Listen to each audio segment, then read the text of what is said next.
Tá no do escritório? Tá.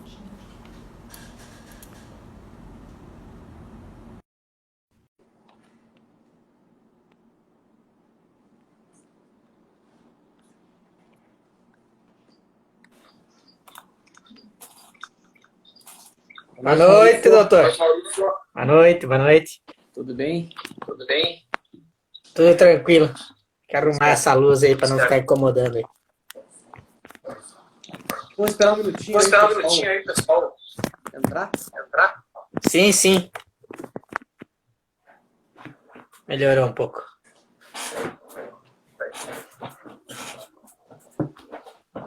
Eu tô com os alunos na disciplina de manejo e conservação fazendo prova nesse momento. Ah, é? Uhum. Mas eu tô monitorando eles por aqui também ao mesmo tempo. Aí não tem problema. Então tá bom. Nós estamos com retorno aqui. Será que tá com eco aqui? Será que é teu? Não sei. Experimenta ouvir quando eu falo. Olha. Não. Eu, pra mim, tá bem boa. Não tá saindo nada de errado. Tá. Então tudo bem, vamos assim mesmo. Tu consegue me ouvir tranquilo? Sim, tá bem bom.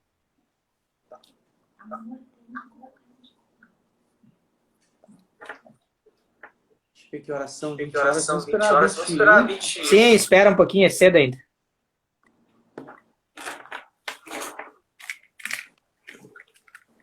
Vamos ver se com fone de repente melhor. Eu vou pôr o fone, eu acho, pra acompanhar O retorno. a aula.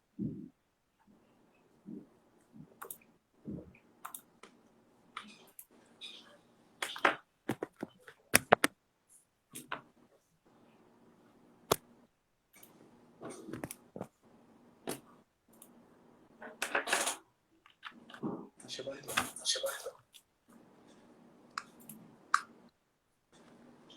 Deixa aí, amor.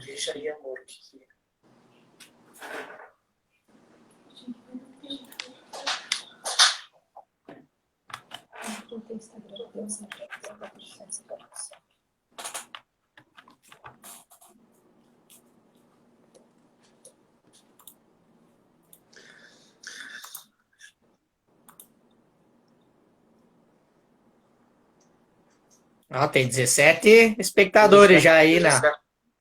Eu acho que vamos dar início aí. Não sei, só deixa eu ver se esse eco aí não vai atrapalhar. Eu tô ouvindo bem, Paulo. Pra mim tá bem bom. Vocês que vê aí.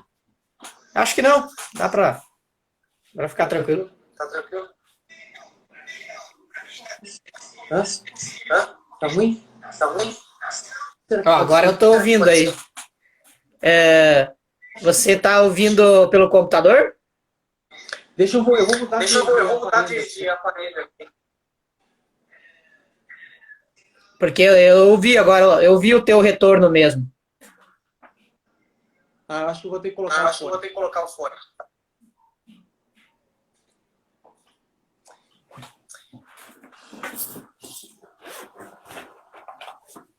É a primeira live, então pode. Eu tenho o fone do celular aqui também. Ana? Sim. Eu vou encerrar aqui, pessoal, porque a gente está com um problema de retorno aqui. E aí eu vou fazer uma nova chamada e se vocês puderem entrar. Experimenta ver agora, os dois com fone de ouvido, será que não ficou melhor? Não, veja se está ouvindo. Tá, deu certo? Eu tô com fone. Se você quiser botar o fone no você, daí eu acho que não dá retorno.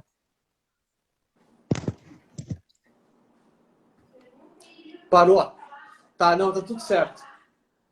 Tá, acho que deu tudo certo. Então estamos sem eco. Vamos dar início, então?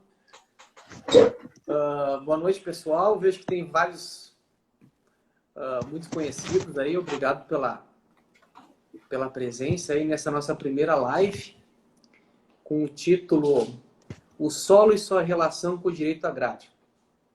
Uma aproximação técnica possível. Então, dando início à questão da origem do direito agrário moderno, primeiro só deixa eu explicar como vai funcionar. Eu vou fazer uma introdução, então, do tema. Quem tiver alguma pergunta, pode fazer diretamente no quadradinho que tem o ponto de interrogação, que no final, aí, depois do Maurício fazer a explanação dele, a gente vai responder as perguntas. E aí depois teremos um espaço para considerações finais. Então, primeiro, eu vou fazer essa introdução. Qual a sua relação com o direito agrário? Uma aproximação técnica possível. Deixa eu ver aqui, que eu acho que o Maurício caiu.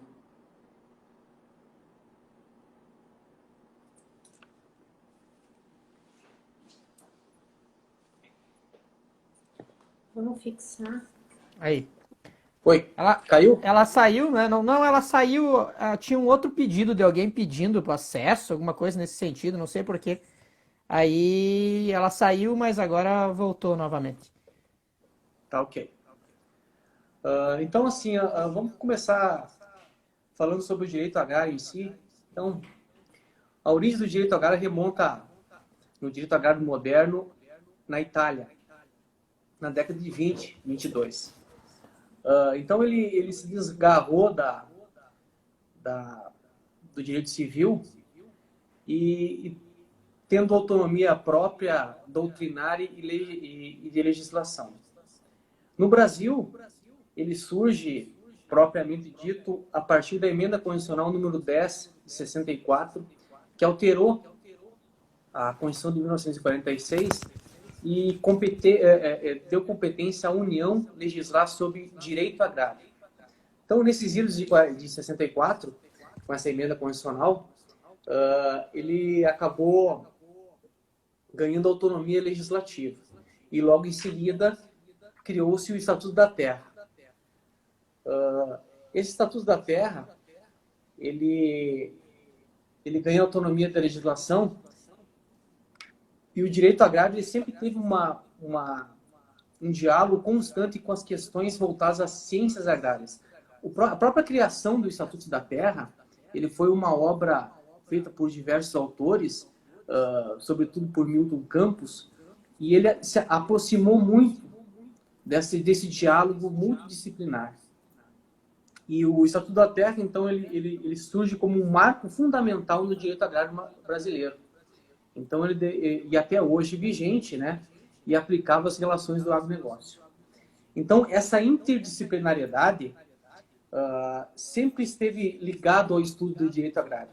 Porque a gente não há um código agrário. Na verdade, o direito agrário ele se estabelece a partir de diversas leis extravagantes, e essas leis, sobretudo, ela tem um aspecto técnico. Então, essa aproximação do direito agrário com a área técnica das ciências agrárias é plenamente possível, e o direito tem que se apropriar dessas análises técnicas até para conseguir o melhor desenvolvimento. Então, tanto o advogado deve se aproximar em questões voltadas ao agronegócio desse aspecto técnico, como o próprio agrônomo ele tem que saber de direito agrário. E aí, para você falar sobre direito agrário, você tem que regredir um pouco mais para o conceito de agrariedade, que também surgiu na Itália, para você conseguir estabelecer o grau de incidência ou o campo de incidência do direito agrário. Isso está ligado à agrariedade. O que significa? Que atividade agrária, o conceito de atividade agrária, ele decorre de dois riscos. O primeiro risco seria do próprio da própria gestão da propriedade rural ou da atividade da agrária. E o outro é o risco agrobiológico. E esse risco agrobiológico que define a atividade agrária. Ou seja, além do próprio risco do negócio, ele tem esse risco de elementos naturais e também a questão do próprio solo, água, temperatura, clima, etc. Então, esse agrobiológico ele está presente. E por isso essa importância desse diálogo técnico junto com o direito. E aí, dentro dessa agrariedade, a gente pode voltar um pouquinho além para a questão da doutrina do agrarismo, que, segundo um conceito cunhado por nosso mestre Darcy Betti, seguinte conceito, que é a doutrina que se caracteriza pela sua transcendência, pela transversalidade de conhecimento e sua universalidade. Então, a transcendência, agora de secar um pouquinho mais esse conceito, a transcendência é porque ela supera toda e qualquer ideologia, porque ela é baseada em leis naturais, ou seja, para todos, e é fundamental para a própria sobrevivência do homem. A transversalidade do conhecimento é que ela tem que ter esse link de aproximação, de apropriação das ciências agrárias.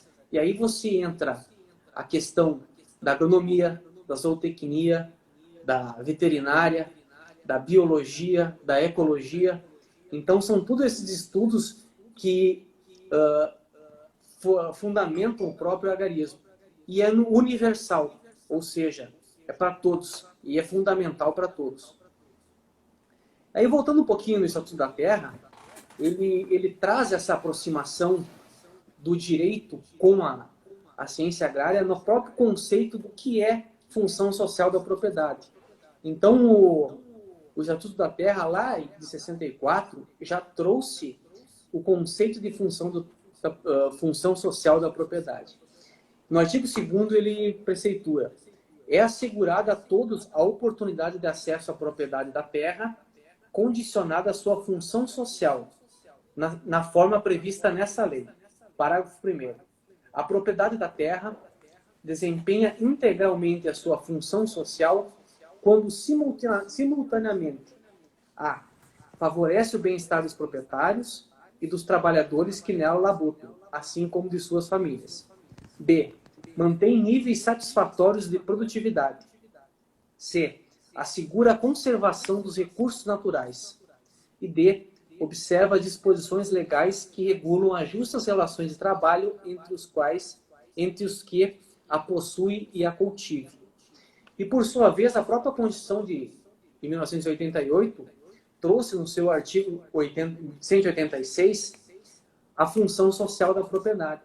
A função social é cumprida quando a propriedade rural atende simultaneamente, segundo critérios e graus de exigências estabelecidos em lei, os seguintes requisitos: 1.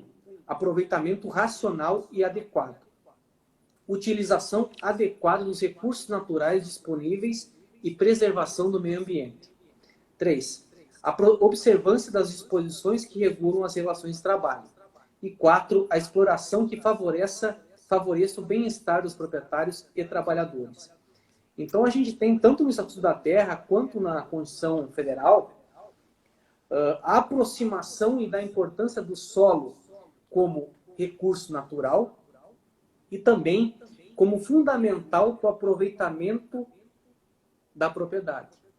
Então, só a partir do cuidado do solo é que nós teremos níveis satisfatórios de produtividade. E o solo, como recurso natural, o proprietário tem o dever de conservá-lo. E, para além disso, ainda o aspecto ambiental, porque o solo não pode ser degradado, pois recurso natural. E para falar sobre o solo, hoje a gente trouxe nosso convidado, Maurício Vicente Alves. O Maurício, ele é técnico em agropecuária, formado pela Escola Agrotécnica Federal de Concórdia, em 97, fez graduação em agronomia em 2004 e mestrado em ciências do solo pela Universidade do Estado de Santa Catarina, em 2007. Concluiu o doutorado em ciências do solo pela Universidade Federal de Lavras, em 2010. Foi professor na Universidade do Sul de Santa Catarina, Unisul, onde participou de vários trabalhos de pesquisa e orientações de alunos, coordenação de projetos e ministrou todas as disciplinas de solo e mecanização agrícola por 30 meses. Foi professor no Centro Universitário Barriga Verde, Unibave, onde ministrou as disciplinas de propriedades químicas e físicas e levantamentos e classificação de solo. Fez pós-doutorado na UTF-PR, Campus 2 Vizinho, com área de concentração em biologia e física do solo. Atualmente é professor em tempo integral na área de solo, na UNOESC, Universidade do Oeste de Santa Catarina, nos cursos de Agronomia, Engenharia Florestal e Zootecnia. Foi diretor do Núcleo Regional Sul da Sociedade Brasileira de Ciências do Solo, gestão 2017 e 2018. Tem experiência na área de agronomia, com ênfase em biologia do solo e física do solo, atuando principalmente nos seguintes temas: macrofauna, fauna do solo, mesofauna, tratamento de resíduos, uso de resíduos na agricultura, adubação orgânica, adubos orgânicos, reaproveitamento de rejeitos na agricultura, plantio direto, atributos físicos do solo, relação da física do solo com a macrofauna do Edáfica. Então, além desse vasto currículo em relação ao solo, nós somos conterrâneos, eu e o Maurício de Abelardo Luz. A mãe do Maurício, inclusive, foi minha professora na 3ª série do ensino fundamental. Estudamos juntos na saudosa Escola Agrícola Irineu Bornhausen, em Abelardo Luz, e por isso, e tantas outras circunstâncias da vida, ele é nosso convidado nessa nossa primeira live, Maurício, aqui, nosso escritório de advocacia especializado em direito agrário e do agronegócio. E desde já, seja muito bem-vindo, fique à vontade para fazer as suas primeiras considerações e depois a gente vai passar nos questionamentos de hoje. Seja bem-vindo. Então, boa noite a todos, boa noite, Paulinho, boa noite a empresa, né, como é que é? Lenig Advogados, né? É um prazer aí fazer parte dessa primeira live, cara, é uma honra, não é um prazer. Muito obrigado pelo convite. A nossa amizade é muito grande e aí entra o profissionalismo, fica abraçado à amizade nesse momento. Então é muito bom isso, trabalhar junto com os colegas, né? Nessa área do direito não é o meu foco, mas eu tenho buscado recursos para aprender bastante sobre isso. Mas juntando, na verdade, a parte de solos, né?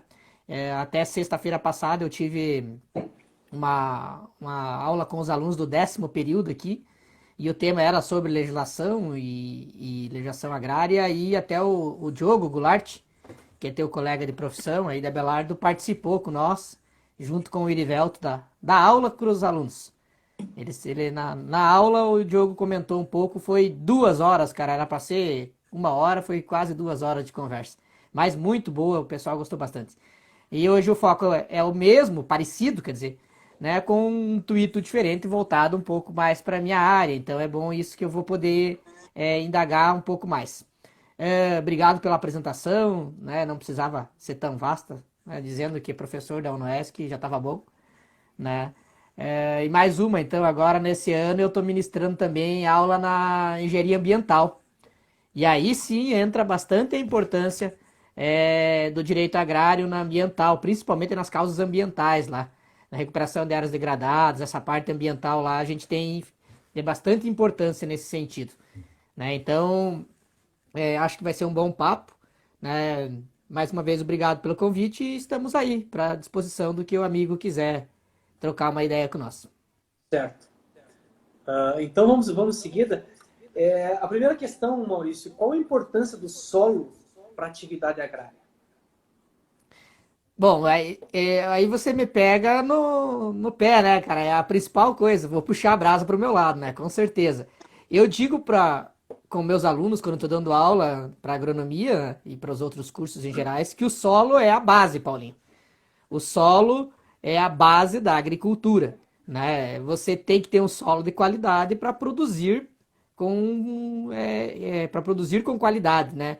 Planta nutrida é planta saudável, desde que as intempéries climáticas sejam boas, né? A planta tiver nutriente no solo, vai ser uma planta saudável. Então, o solo é o fundamento inicial. Você tem que começar a planejar a sua lavoura, o seu pomar, a sua horta, a sua atividade agrícola. Você tem que planejar iniciando pela observação de uma análise de solo, química, física e hoje biológica também já pode ser feita nos 3 ramos, né? Então, a base inicial do estudo, a base inicial do trabalho é o solo. E hoje em dia também a gente sabe muito bem que O solo pode ser classificado também, conforme as características químicas, físicas e biológicas, com certeza, e morfológicas, mas se nós for pensar em termos de agregação de valor, né, uma terra que tem um solo de melhor qualidade é uma terra que vai ter um valor agregado muito maior do que uma terra que está totalmente degradada. Né? Vou dar um exemplo para você bem claro. Os valores das terras da região de Rio do Sul, Trambuto Central, lá que tem as arrozeiras, né? Aquelas terras todas preparadas para arroz irrigado, são consideradas uma das terras mais caras do Brasil.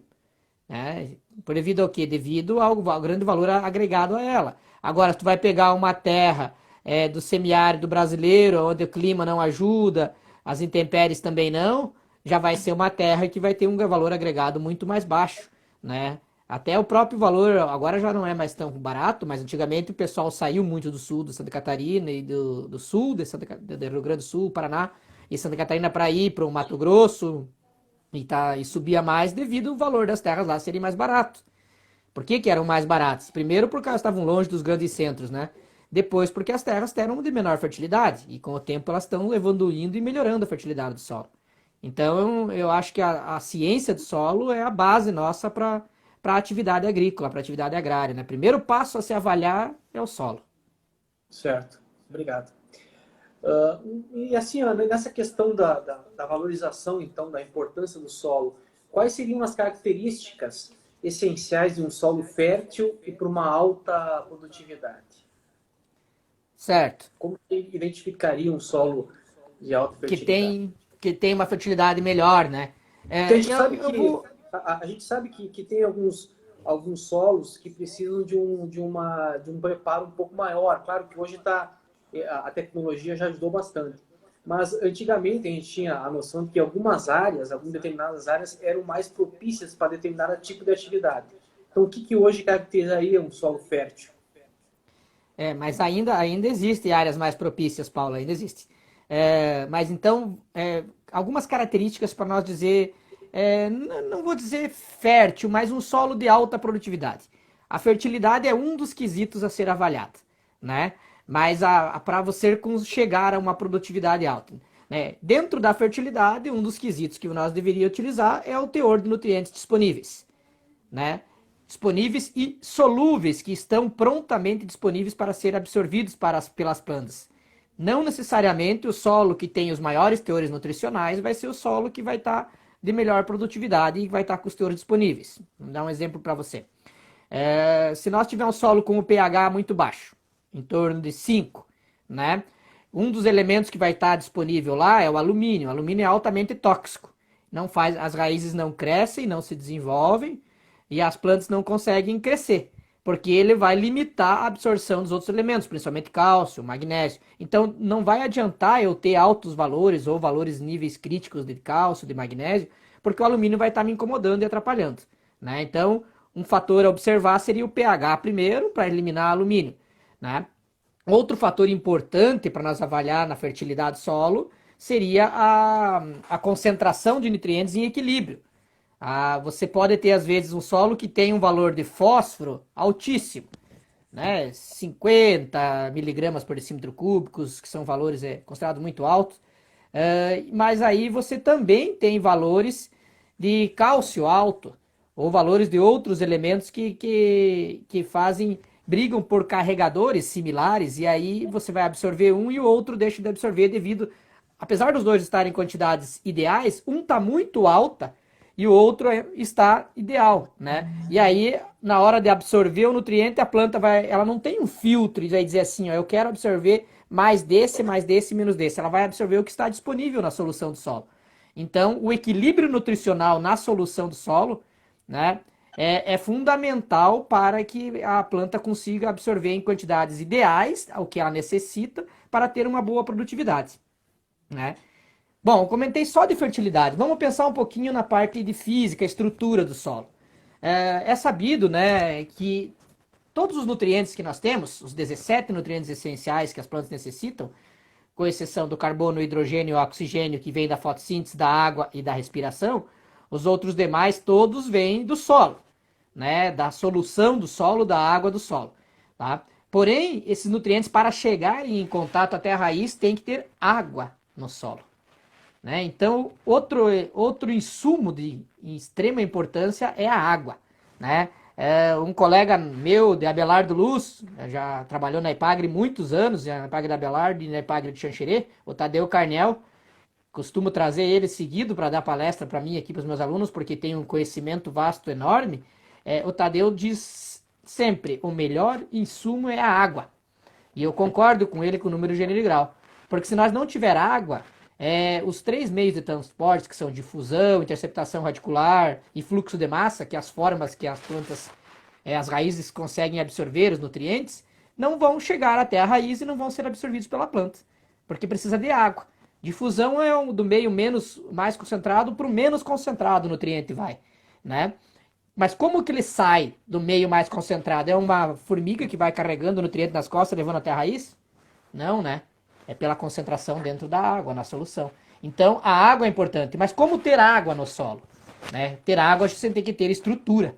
Você tem que ter agregados, o solo bem estruturado para a água ficar dentro dos poros pequenos, que a gente chama de microporos, e dentro dos poros grandes para ela, quando chover, ela descer e não ficar acumulada e gerar menos erosão. Né? Então, outro fator importante é observar a estrutura do solo. Né? Então, os nutrientes, a estrutura, né, são importantíssimos. E outro fator é o biológico. Né? O biológico vai fazer a ciclagem dos nossos nutrientes. Né? Você tem uma matéria orgânica, um resíduo agrícola qualquer, um dejeto de suíno, uma compostagem, e essa compostagem é largada sobre o solo, se nós não tivermos uma boa atividade biológica, fungos, bactérias, formigas e etc., outros organismos ciclando, degradando, mineralizando essa matéria orgânica e transformando isso em nutriente, o nosso solo vira um lixão acumulado. Né? Vai acumulando resíduo em cima e aí não consegue produzir, aí vai virar tóxico para as plantas. Então esse tripé, química, física e biologia do solo, com atributos ideais, né, com atributos de estrutura, com atributos de nutrientes em equilíbrio e em níveis críticos mínimos, né, em quantidades mínimas, e uma biologia do solo ativa e de qualidade, né, isso sim vai gerar um solo com capacidade de ter alta produtividade. Né? É um conjunto de fatores que vai gerar, né, a produtividade do solo. A gente hoje no dia a dia costuma analisar análise de solo. Manda fazer uma análise de solo no laboratório. Né? O laboratório da UNOESC que faz análise de solo para fora, eu vou levar lá o meu solo e quero ver como que estão os meus níveis nutricionais. Fósforo, potássio, pH, cálcio, magnésio, saturação por base. E aí vai, né? Os nutrientes que as plantas necessitam. Mas isso é um parâmetro fundamental e essencial para o desenvolvimento das plantas. Porém, às vezes eu tenho acontecido de pegar análise de solo com valores de fósforo alto, no outro ano o produtor chega e me responde, não desenvolveu, não cresceu. Aí eu peço para ele, quando tu coletou a análise de solo, tu conseguia cravar o APA ou o trado com facilidade? Não, era muito duro, muito compactado. Pronto, tá aí a resposta. Não tem capacidade da água se translocar dentro do solo devido à compactação, as plantas também não conseguem se desenvolver. Por isso que é comum você encontrar, às vezes, quando planta milho, depois de uma semana, 2 semanas, um solo pouco estruturado, um solo mais degradado, você colocou adubo na linha do milho, mas o milho não está nascendo roxinho, com as folhinhas roxas, que é um sintoma de deficiência de fósforo no milho. Por quê? Por causa que o solo é compacto e o fósforo não consegue chegar até as raízes e aí dá deficiência. Né? E aí outros fatores junto entram as pragas e doenças que a gente tem que monitorar também. Mas pensando em solo, né, Paulo? Esses seriam os fatores principais aí a ser observados, as características principais a ser observadas para vocês terem um solo com alta produtividade. Certo, ótimo. Mais um questionamento aí. Se existe... o que pode levar um solo à degradação? E quais Existe. cuidados aí? Você um pouco respondeu já a pergunta nesse primeiro questionamento, mas e quais seriam os cuidados que o agricultor precisa ter para manter essa alta fertilidade e cuidado com o solo? Sim. No primeiro quesito, né, o que pode levar a uma degradação do solo? Esse é um tema importante. A degradação do solo pode vir naturalmente. Me acreditem que às vezes eu vou dizer, o Maurício é louco, né? Vai degradar naturalmente. Pode. Né? Fatores naturais, como o clima, como a chuva, como o próprio terreno, como material de origem, o tipo da rocha que tem origem, o solo, e a vegetação que está sobre esse solo, dependendo do tipo desses materiais, desses quesitos que estão em cima, o solo pode sofrer uma degradação natural. Né? Como que eu vou falar? Clima, um clima árido. Imagine o clima do Nordeste, onde a precipitação é muito baixa e a evapotranspiração é muito alta. O que acontece lá no Nordeste? Chove pouco e evapotranspira alto, ou seja, perde muita água do solo e das plantas para o ambiente. A água, toda a água que, a maioria da água que é exposta ao ambiente são águas que tem, né? Não são águas que é zero de sais minerais. Quando ela evapora essa água, ela sobe, né? Ela evapora só a água. Os minerais ficam ao solo. E isso gera um acúmulo de minerais. E na maioria das vezes, esses minerais são sais, sulfatos, cálcio, potássio, né? Sódio. Esses minerais são esses tipos. E aí, isso aí gera salinização. E é uma degradação. Né? Então, isso acontece muito nos solos da região do Nordeste. No Rio Grande do Sul, em alguns terrenos também. Né? Outro fator é o terreno. Imagine um terreno com alta declividade, né? E que acontece naturalmente, lá a gente vê seguido no Rio de Janeiro, em São Paulo, desmoronamento, desmoronamento, né? Um dos fatores é óbvio, as casas alocadas em locais errados, mas o outro fator é o quê? O solo com alta declividade, e solos em alta declividade, na maioria das vezes, são rasos, né? E aí, excesso de precipitação pluviométrica, chuva muito grande, satura o solo rasinho algumas vezes, né? Ou já encontra a rocha embaixo, satura, esse solo fica altamente susceptível a um outro volume, ele entra num liquidez, a gente diz que ele entra no ponto de liquidez, e aí leva tudo abaixo e vai erodindo, né? E vai degradando tudo que encontrou por baixo, né? Os desmoronamentos que a gente encontra no dia a dia. Isso acontece naturalmente. Há práticas para fazer isso melhorar? Mas acontece, né?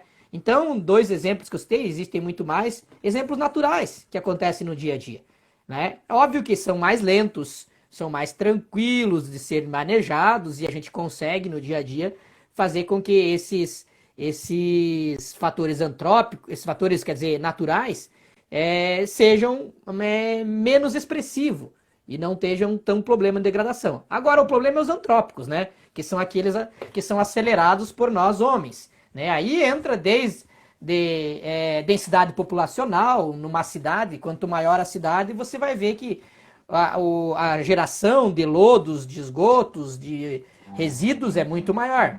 E se isso não há um tratamento bem feito, vai ser eliminado num rio, num lago, ou até num próprio aterro, e isso pode gerar uma contaminação, dependendo dos níveis que é a degradação dos níveis, né, de QO, de DBO, desse material largado sobre o solo, o rio ou o lago, né? Então, isso é um fator que influencia muito. Outro fator é o uso que se dá à terra. Né? Se você está trabalhando num sistema de plantio direto, num sistema de plantio convencional, onde você ara, lavra, escarifica, depois ara, escarifica todo ano, isso pulveriza o teu solo, né? E vai gerando cada vez mais degradação da estrutura, e aí cada vez teu solo vai ficar mais susceptível também a ataques degradatórios, né? Outro contexto também é a deposição dos materiais, aonde que é largado os resíduos agrícolas, onde que é largado os resíduos industriais sobre a superfície do solo. Então, esses fatores antropogênicos, né, uso da terra, a logística da utilização, né, os dispositivos dos lixos, vão gerar fatores como a desertificação, no futuro, mais especificamente a desertificação nas áreas do Nordeste. Aqui a nossa região não é tão comum, nossa região a gente tem alguma coisa parecida com arenitização, né, no caso do Rio Grande do Sul, que é formação de bancos de areia. Ambas são devido a condições climáticas e aos material de origem do solo, mas são situações formadas um pouco diferentes. Outras são processos erosivos, que pode ser naturalmente acontecido, como eu falei no primeiro caso, né, numa cidade, ou devido à alta declividade, à baixa profundidade dos solos, mas também pode ser processos erosivos acelerados nas lavouras. Plantio morro abaixo, não deixar o solo descoberto, mau manejo do solo, baixa fertilidade, baixa cobertura do solo, tudo isso gera processos erosivos pois a água não consegue infiltrar e vai começar a escoar, e aí ela vai escoar para o lugar mais baixo e vai degradar o solo. Né? A própria salinização, que eu comentei antes, né? E a poluição direta aí do solo com contaminação e liberação de, de efluentes e de resíduos, né, no ambiente. Esses são os principais processos que degradam o solo, né, que vão gerar aí degradação. Tu me pediu outra coisa, era em relação aos cuidados, não estou lembrado da segunda questão. Quais os cuidados, então, para evitar esse tipo de ocorrências, né, que o agricultor precisaria ter para manter a qualidade do solo? Bom, nos cuidados, na parte natural, né, climáticas, a gente vai ter que tentar melhorar as condições na superfície do solo. Né? Digamos, na região onde tem um desmoronamento, lá no Rio de Janeiro, né, que acontece quase todo ano, lá, devido ao pessoal estar morando em regiões de risco.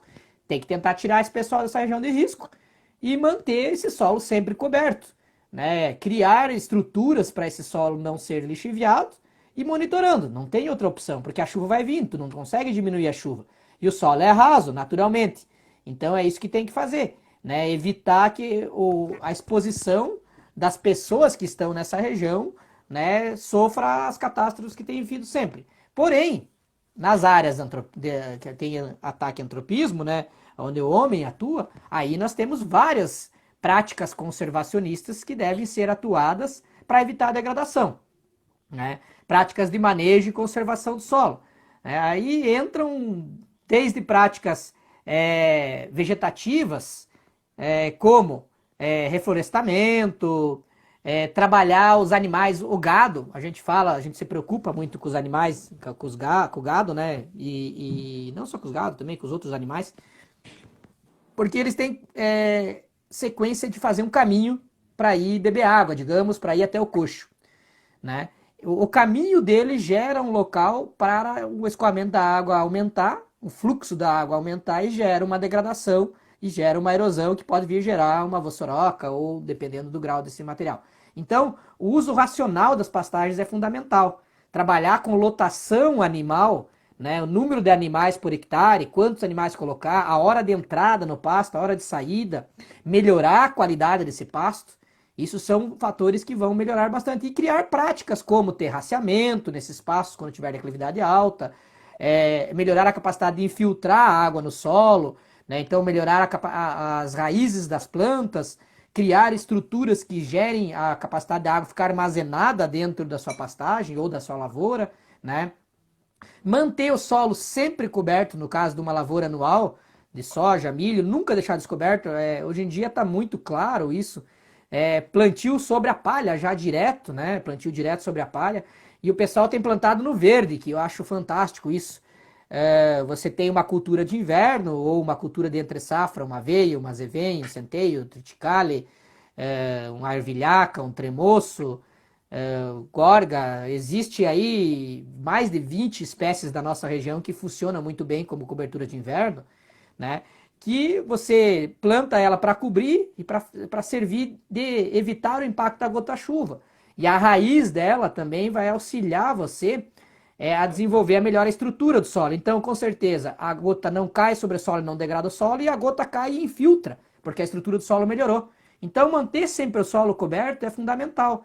E ainda mais, manter ele, passa um rolo-faca no florescimento pleno dessa planta, né? E aí, já planta em cima disso. Né? Não precisa hoje em dia mais nem dessecar. Né? E tem resultados eficientes disso. Então tu evita uma aplicação de herbicida a mais. Dessecava, esperava 60 dias, né? Também. E diminui no custo. Né? E esperava 60 dias lá para dessecar a planta, para depois entrar e plantando em cima. Hoje em dia tem muita gente fazendo direto. Né? Passa o rolo faca e já semeia em cima. Contanto que tem uma empresa aí do Rio Grande do Sul, e não lembro se do Rio Grande do Sul, do Paraná, que a gente está negociando com eles um rolo faca que vai adaptado na frente da linha da semeadora.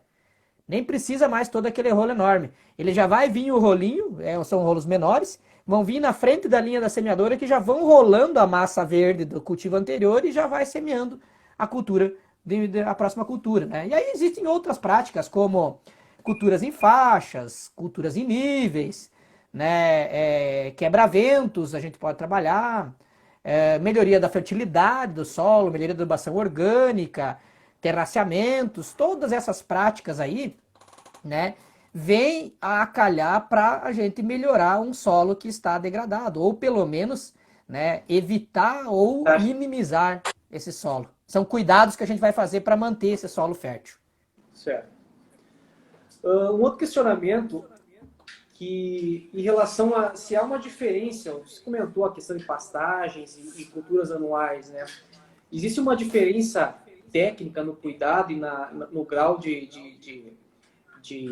de cuidado desse solo para o plantio, por exemplo, de soja, milho, feijão, trigo, que são culturas anuais, e pastagens para o gado, seja de corte, de leite ou de ovinos. Existe uma diferença nessa estrutura de solo? Sim, sim. Isso é fundamental. Ótimo questionamento, Paulo. Muito bom.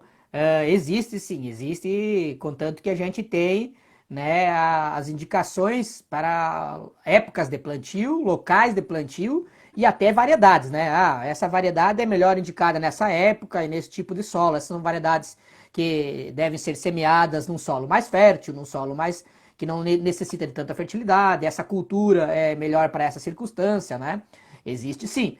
Né? Por isso que a gente tem um manual de recomendação de adubação e calagem para os estados do Rio Grande do Sul e Santa Catarina. O Paraná tem o dele, São Paulo tem o dele, cada região tem o seu manual específico para cada região do nosso país e para cada cultura do nosso país.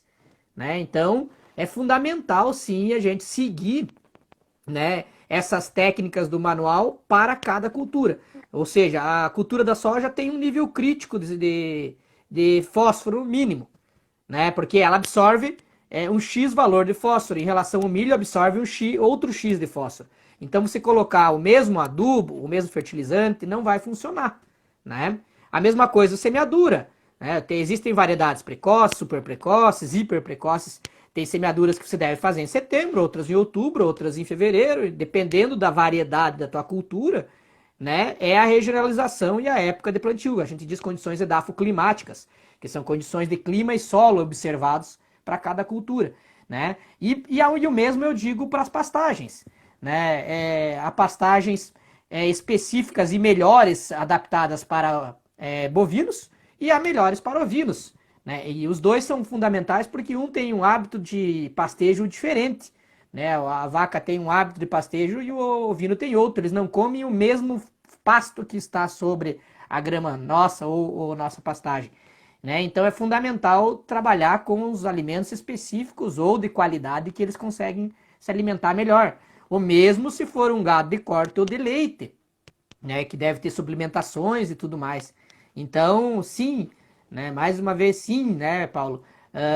Sempre observar a cultura que você vai semear, a cultura para você fazer, as variedades, para sim ver a qualidade, se teu solo suporta isso ou não. Vou dar um exemplo, claro. O pessoal está plantando muito Zeus aí na nossa região. É uma variedade bem famosa de soja. Né? É uma variedade que tem chegado a 100 sacos, passado de 100 sacos por hectare em alguns produtores. Essa é uma variedade exigente em fertilidade. Se tu plantar essa variedade num solo de baixa fertilidade, ou que não desempenhe que não tenha capacidade de desempenhar uma boa distribuição e nutrição da planta no decorrer do ciclo dela, ela não vai chegar nem à metade de uma variedade convencional, que seria uma variedade que poderia produzir bem, né? Muito bem. Então, até aproveitando que você citou um exemplo aí, se você poderia nos exemplificar uma experiência regional ou nacional em que o cuidado do solo foi fundamental para o sucesso ou para alavancar uma alta produtividade em alguma região, por exemplo, aqui nossa região, aqui sudoeste do Paraná, oeste de Santa Catarina, se esse cuidado do solo foi fundamental, de que maneira você explicaria essa experiência para essa alta Sim, produtividade? boa, muito boa.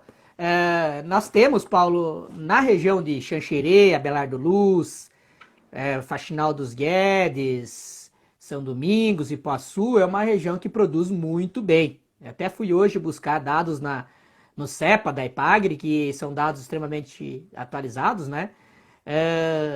Para você ter uma ideia, nós estamos com uma média em Abelardo Luz né, na safra de 70 sacos por hectare. Tá? Isso é uma alta produtividade. Se você pegar uma média nacional, é 50 ou abaixo de 50 às vezes. Né? Então, a Abelardo Luz está chegando com um valor altíssimo de 70 sacos de produtividade em soja. Né? E em milho, né, na última safra, não considerando a safra 19-20, que vai ser melhor, né, ele produziu 220. Então, eu imagino que esse ano a média de Abelardo Luz vai ser maior ainda. Né? A média de Xanxerê esse ano foi de 11 mil quilos por hectare, que é considerada a cidade do milho, mas produziu uma média de produtividade de milho menor que Abelardo. O que são esses fatores? Abelardo e Xanxerê são climas diferentes. Não. São solos diferentes. Não. São capricho. Que nem dizia o antigo Dirceu Gassi, falecido Dirceu Gassi. Capricho. Não estou dizendo que os produtores de Xanxerê são mais relaxados. Não. Né? Abelardo existe em níveis tecnológicos, produtores com maior tecnologia. Mas aqui em Xanxerê também tem. A gente tem exemplos bem claros, né? De Xanxerê, Faxinal, nós temos os Alessios, os irmãos Alessios lá, que produzem fantasticamente bem. E detalhe, os colegas lá, os Alessios, produzem com muito menos fungicidas, herbicidas, com muito menos agrotóxicos e níveis de produtividades altíssimos. Né? Por quê? Por causa da tecnologia, da melhoria da qualidade do solo em geral. Né? Eles começaram melhorando matéria orgânica, nível de saturação por bases, começaram trabalhando a estrutura do solo, rotações de culturas, né? Plantando as culturas de inverno para cobrir o solo, manter o solo coberto, evitar a erosão. Né? Então, a gente tem exemplos fantásticos de produção altíssima lá, né? na propriedade deles e com custo muito menor. Em Abelardo tem vários produtores que fazem isso. Né? Exemplo é os irmãos Guerra, o Everson e o Evandro, eu tenho acompanhado muito eles aí. Eles têm um exemplo fantástico de rotações de culturas, de plantas de invernos bem feitas e tem agregado valor ao solo, não valor só financeiro na lavoura deles, e sim valor ambiental melhor. Né? Com rotações de culturas, o Raul é meu aluno, me mandou uma foto essa semana de um cultivo de trigo morisco que vocês devem ter visto aí ao lado da BR, na frente ali, né? Tava branquinho de flor, fantástico, né? Esse trigo morisco é uma cultura que em 70 dias ele fecha toda a cobertura do solo e te cicla um monte de nitrogênio. O nitrogênio não é tanto, mas fósforo e potássio cicla bastante, né? Então, ou seja, ele está tirando nutrientes que estavam lá armazenados em profundidade, ciclando e transformando em matéria orgânica, deixando prontamente disponíveis. Então nós temos exemplos maravilhosos. Né? A média aí de produção de milho no Brasil não passa de 100 a 150 sacos por hectare num pau brabo. A nossa região, Abelardo, Xanxerê, Faxinal, aí tranquilamente esse ano vai chegar a 200 sacos por hectare. Devido ao quê? Ao manejo bem feito, à qualidade bem feita. Né? É óbvio que tem solos de menor fertilidade que tem que ir trabalhando com o passar dos anos para melhorar. Né? Mas nós estamos na nossa região num patamar de produtores de ótima qualidade, de produtores que têm lutado para melhorar o seu solo e consecutivamente refletindo na sua fertilidade. E estão cada vez melhorando mais. Eu fico feliz porque eu vejo o interesse do produtor a usar uma análise de solo realmente não só para financiamento, como muitos usam, mas sim interpretar e ver o que tem de nutrientes. Já vejo produtores se preocupando com a qualidade física, avaliando estrutura do solo, avaliando resistência à penetração, isso é ótimo. Né? Então, nós temos orientações técnicas da nossa região que têm feito esses exemplos, que têm melhorado a qualidade do nosso solo aqui na região de Abelardo, de Xanxerê, na nossa região oeste aqui, eu vou tratar mais aqui porque ali no Paraná eu não conheço tanto. No tempo de 2 vizinhos que eu estava lá, eu conhecia aquela região. Lá também tem produtores de altas produtividades, como tem em Mangueirinha também, né? E como tem em Guarapuava. Né? Então, o Paraná também tem regiões aí de altíssimas produtividades, né? Forte e bem alta devido à melhoria da qualidade do solo e condições climáticas auxiliando ao mesmo tempo. É mais ou menos por aí. Então, o cuidado do solo, ele contribui, inclusive, para a proteção ambiental. Com certeza, com certeza. Na verdade, você melhorando a qualidade do teu solo, você está ativando a atividade microbiológica, os organismos que estão lá, e eles vão acelerar o processo de degradação dos resíduos que são descartados sobre esse solo, vão melhorar a qualidade da matéria orgânica, o nível da matéria orgânica, Quando eles degradam os resíduos que estão lá, deixam de ser tóxicos esses resíduos, né, na maioria das vezes, a gente diz que faz a biociclagem, né, nesse sentido, fitorremediação, biorremediação, a gente comenta às vezes, mas no geral, né, melhorando a matéria orgânica, você consegue melhorar os agregados, a capacidade do solo de cimentar uma partícula de silt ou de areia na outra, de agregar essas partículas e formar, né, grânulos de agregados e melhorar a estrutura do solo. E aí melhora a condutividade da água dentro do solo, a manutenção da água dentro do solo. Isso é reflexo lá da biologia. Então, indiretamente, você diminui o processo degradatório ou pelo menos evita e às vezes até cura vagarosamente o processo degradatório, melhorando a qualidade do solo. Nós estamos quase fechando uma hora, então eu vou fazer 2 perguntas em uma aí. Então, em relação a essa experiência que você citou aí, eu gostaria de saber, então, a participação da ciência e da inovação nesse processo de aumento de produtividade e do cuidado do solo. E também se é possível a gente afirmar, e isso é a opinião técnica, que o solo é a base para uma agricultura de sucesso. Então, bom, essa segunda eu respondi. 2 perguntas em um aí. Essa segunda eu respondi no primeiro minuto da palestra, né? Sim, que eu sim, falei que o solo é a base para a agricultura. Sim, Paulo, eu considero o solo a base para uma agricultura de sucesso. O primeiro passo a ser avaliado, o primeiro passo a ser melhorado, né? E começa de cima para baixo. Começa de 0 a 10, depois 10 a 20, depois vai criando o perfil como que o pessoal tem tratado lá. Não adianta começar, né, trabalhando excessivamente. Então, ou se você tem um custo financeiro alto, um valor agregado para aplicar alto, aí você começa destruindo, né? Calagem, sim. Calagem, perfil inteiro, tá? Em relação à ciência, eu acho que tudo isso é reflexo da ciência. 100% dessas melhorias é reflexo da ciência. Desde ciência antrópica, vindo com comentários com produtores rurais, trocando ideias com eles, e desde a ciência científica, a ciência tecnológica, a ciência das universidades, a ciência das empresas de pesquisa, EPAGRE, Embrapa, tudo é reflexo disso aí. A gente tem na universidade aqui 5, 6 experimentos testando, no meu caso, várias tecnologias, aplicação de gesso, aplicação de calagem, diferentes tipos de coberturas para inverno, diferentes tipos de plantas de cobertura para verão, atributos microbiológicos, como fixadores de nitrogênio em milho, fixadores de nitrogênio em soja, inoculação, co-inoculação, né? Além disso, outros professores trabalham com tipo de plantio, velocidade de plantio, época de plantio, herbicidas, qual aplicar, fungicidas, qual momento aplicar, como aplicar, doses. Então a gente tem uma gama, uma área experimental bem grande aqui na universidade que testa tudo isso, mas nós não fomos o reflexo dessa melhoria em Xanxerê, porque nós somos relativamente jovens. Isso é reflexo da pesquisa no contexto geral, mas a melhoria, o avanço, né, desses valores de sair, digamos, há 30 anos, nem 30, há 15 anos atrás, você produzir 150 sacos de milho por hectare para chegar hoje a 250 sacos de milho por hectare, isso é reflexo da ciência. Com certeza é reflexo da ciência, né, da genética, né, e da melhoria das condições gerais na propriedade. Isso aí. Tá bem, deixa eu só verificar aqui, eu acho que temos algumas perguntas. Deixa eu ver aqui. A Cláudia Queiroz. Muitos produtores utilizam de alguns meios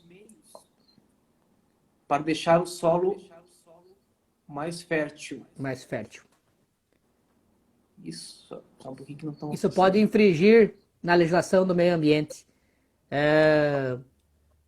Tem mais alguma coisa embaixo que eu não consigo ver. Não dá para. Peraí. A aplicação de algum eu não consigo ver ali. O que é? Mas na primeira parte.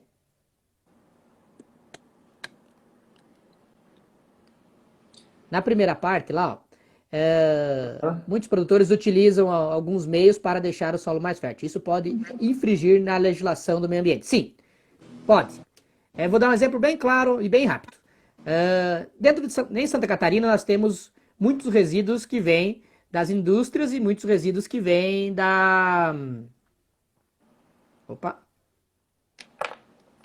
Oi, pode falar. Muitos resíduos que vêm da das indústrias e vem do dejeto de suíno, né? Então, o que seria um problema sério? Você largar excessivamente o dejeto suíno sobre a tua lavoura.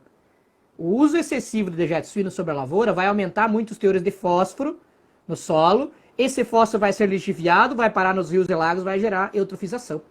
E existe uma legislação hoje, né, de Santa Catarina, né, da antiga Fátima, IMA hoje, que regula isso aí. Né? Então você tem que olhar o teor de fósforo no solo, o teor de argila que tem no teu solo, para daí vir e descobrir qual é a dose de dejeto a ser aplicada na sua lavoura e se você pode ou não pode aplicar. Esse é um exemplo só que tem de utilização de resíduos. Então sim, tem que ter muito cuidado com a aplicação excessiva, né?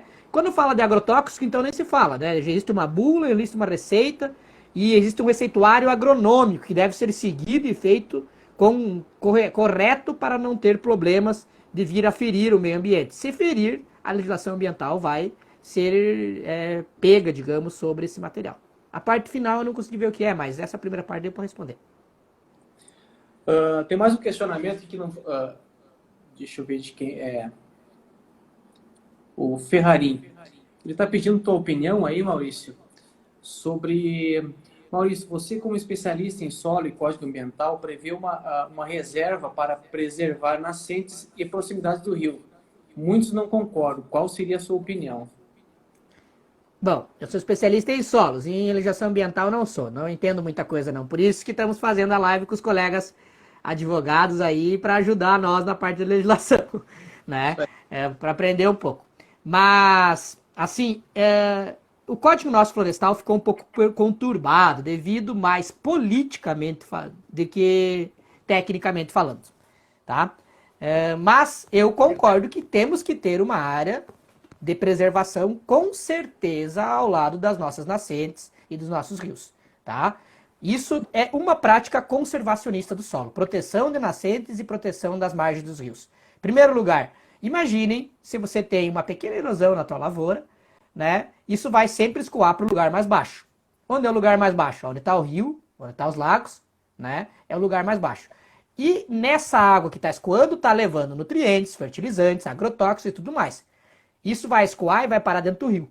Se não tem uma proteção de mato ao redor desse rio, ele vai escoar direto e vai cair lá dentro do rio, levando as partículas de sedimentos. E esses sedimentos vão contaminar os rios e lagos. Então é fundamental que tenha uma mata ciliar, sim, para evitar um desses fatores. Existe mais uma gama de outros fatores que ela ajuda, né? E na nascente principalmente, que ela vai ajudar na proteção e na qualidade da água que está naquela região. Né? Então eu concordo. Agora, o tamanho disso, se está correto ou não está correto, o nosso Código Ambiental de Santa Catarina, que foi lançado agora há uns anos atrás, isso é mais questionável, aí uma questão que vai ser outra live de um dia só. Certo. Também um questionamento aqui do nosso amigo Albinir Cherubini, que está nos vendo lá de Porto Alegre. Maurício, como tem avaliado o cuidado pelos produtores com a chamada microbiologia do solo, para proteger de fungos e bactérias nocivas que se desenvolvem por manejo errado? Muito boa. É um problema bem sério a atividade microbiológica. E não só as bactérias nocivas que vêm de manejo errado, mas às vezes a aplicação de produtos que se vende para ganhar grana e não gerar benefício ao solo. Isso temos bastante hoje na agricultura, que temos que ter muito cuidado para aplicar os biológicos.